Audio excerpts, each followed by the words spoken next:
Okay, welcome to the Chapter 3 review as we get ready for the Chapter 3 test. What I'm going to do for you guys here is I'm going to work some problems that are going to be from Chapter 3, typical of what we've already done in Chapter 3, and also typical of what could be on the test. And I have some examples written out now. So I'm going to go through several examples to kind of give you an idea of what to expect on the Chapter 3 test. The first two problems says replace each circle with a greater than, a less than, or an equal to make a true sentence. Well, when you compare a fraction and a decimal, you're better off writing them either as both fraction or both as decimals.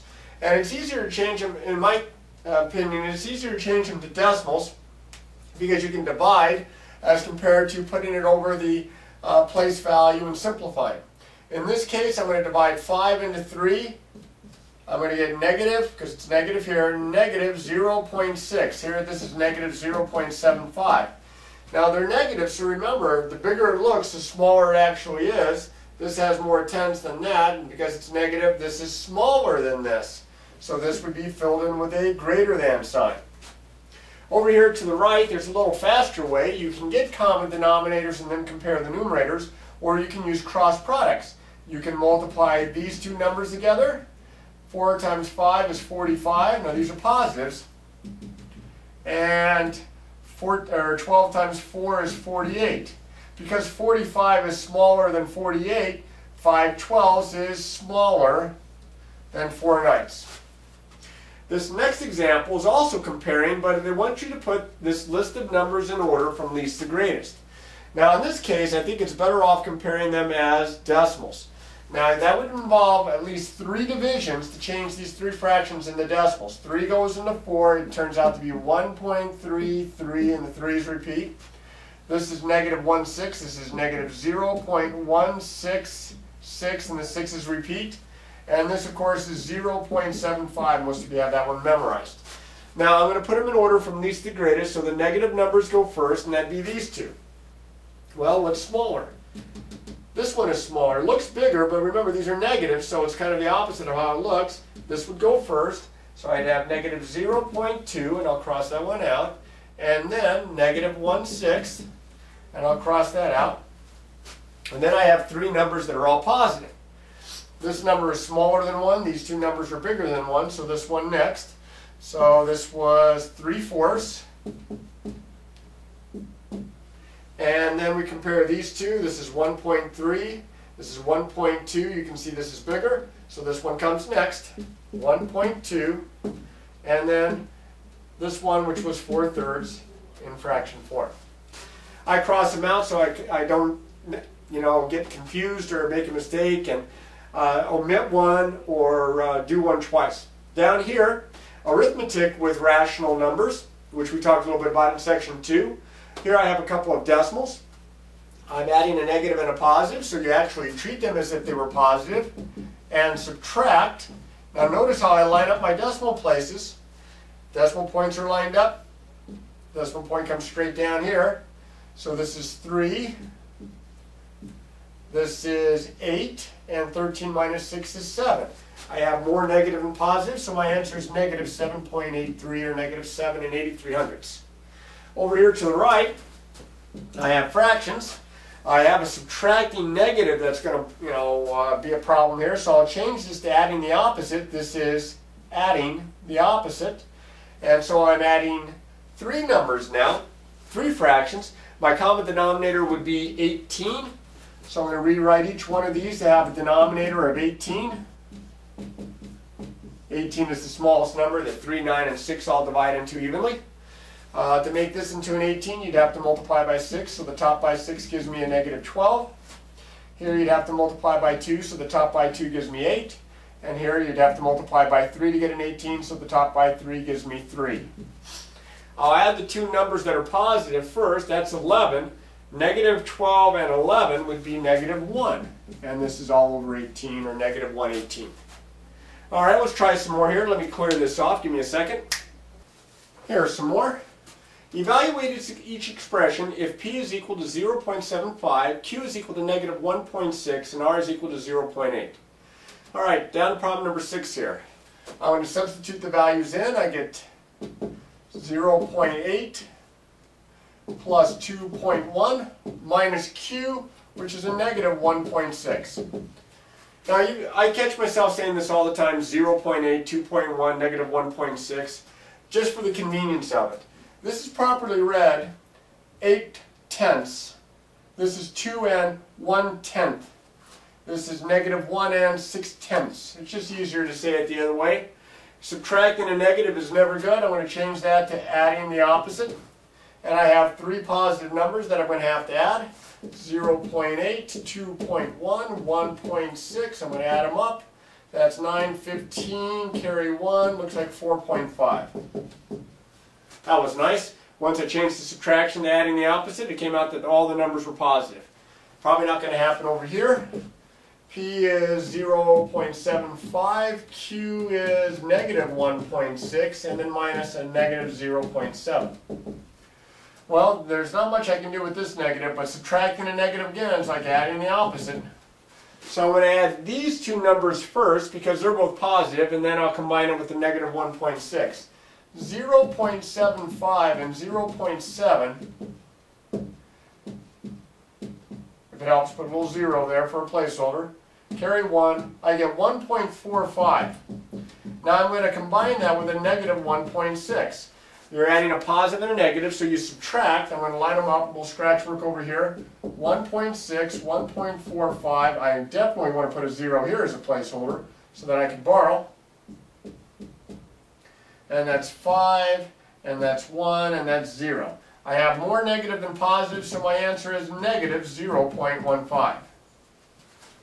Be very careful with your signs and with your decimal points. Speaking of decimal points, a couple more divisions here coming up, where it says, which is the better buy for dog food? 20 pounds of dog food for $5.99 or 35 pounds of dog food for $7.99. You want the unit price. And the unit price, you take the price of the item and divide by how many units there are. In this case, how many pounds there are. So I'm going to divide 20 into $5.99. Over here, I'm going to divide 35 into $7.99, whichever comes up smaller, that will be the better buy. That will be the cheaper price. So 20 doesn't go into 5, but it goes into 59 twice, that's 40. And I'll bring down the 9 and it goes in 9 times, almost 10. And that's 180, and hopefully I don't have to go any further. Over here to the right, it doesn't go into 7, but it goes into 79 twice. That's 70. 99, 35 goes into 99. Almost 3, not quite, 2 times. And I can stop because you can see that this is going to be a little bit more than 29 cents a pound. This is going to be a little bit more than 22 cents a pound.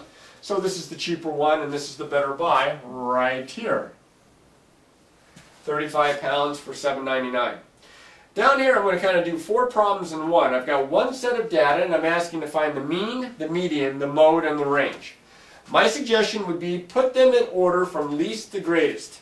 So my smallest number is 2, here, and here. Then I have 3 3s. I have a 3 here, I have a 3 here, and I have a 3 here. Then I have, looks like 2 4s. I have 1 5, a 7, and a 9. If I put them in that order, it's much easier to find the median, it's really easy to find the range, and the mode.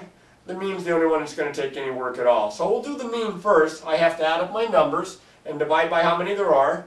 2, 4, 7, 10, 13, 17, 21, 26, 33, and 42. So I have 42, and I have 1, 2, 3, 4, 5, 6, 7, 8, 9, 10. So I have to divide by 10, and that's 4.2.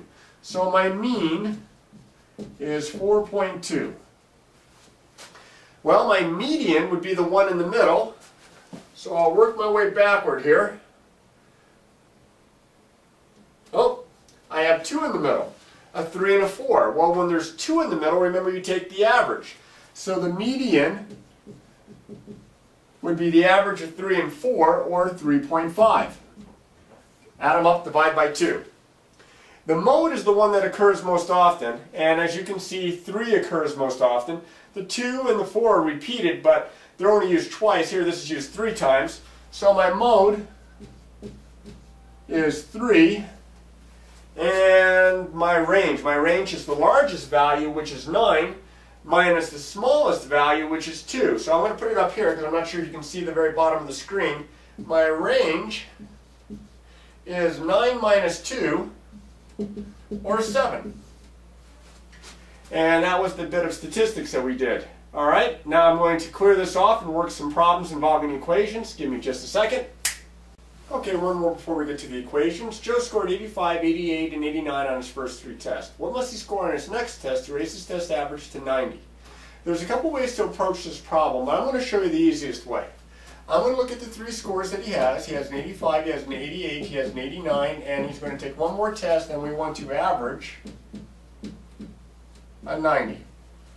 So I'm going to look at the scores above and below. As you can see, all of his scores are below average. He must score higher than a 90 to average out to be the grade of a 90, which means 91, 92, 93, something like that. Now to figure out how much higher, we look to see how much he's below the average. 85 is 5 below. 88 is 2 below. 89 is 1 below. He's a total of, count them up, 8 below his average. He needs to be 8 above his average so that he balances out to a 90. Well, 8 above 90 is 98. And that's the easiest way. Now you can add those up, divide by 4, and double check to make sure it adds up, or it gives you a 90. And it will. Find the solution of the equation x minus 3 equals 4x if the replacement set is -2, -1, and 0. Remember, when we solved equations using a replacement set, we substituted in the values one at a time. So I'll start with -2, and I'll have to plug it in here and here. I get -2 minus 3. Does that equal 4 times -2? -2 minus 3 is like adding the opposite. That's -5. Does that equal -8? No. Alright, now I'll substitute -1 in here and here. I get -1 minus 3. Does that equal 4 times -1? Well, again, it's like adding the opposite. This is -4 on this side. This is -4 on that side. That's a good one. Now I'll substitute in 0 here and here. Does 0 minus 3 equal 4 times 0? Well, I can already see this is not going to be true because -3 does not equal 0. So I'm going to cross that one out. And my answer is x equals -1. Now the 3 equations that I have below this are a little bit more in the traditional sense in that the replacement set is not given. It's assumed to be all real numbers. So we just solve by undoing what's around the variable. My variable here on this first equation is x, and there's a 9 being subtracted. The inverse of subtracting 9 would be to add 9. So I'm going to add 9 to both sides. And as you guys now know, I work them out horizontally. These cross out. I get x is equal to 21. There's my first answer. Over here, the variable is still on the left side, but there's a number in front of it, a -7 that's being added. To undo adding -7, I'm going to add its opposite. I'm going to add +7. -7 plus y plus 7 is equal to 2 plus 7. And I get y is equal to 2 and 7, which is 9. And there's my answer to that one. Now we can check our work by plugging back in and seeing if we get the same number on both sides. On the third example over here, I have decimals and my variables on the right side. 2.9 is being added to it. The inverse of adding 2.9 would be to subtract 2.9, and I'll do that from both sides. Don't let the decimals mess you up, or fractions, whatever they may be. 4.3 minus 2.9, line up those decimal points. That's a 4 there, that's 1.4 here. And there's my answer.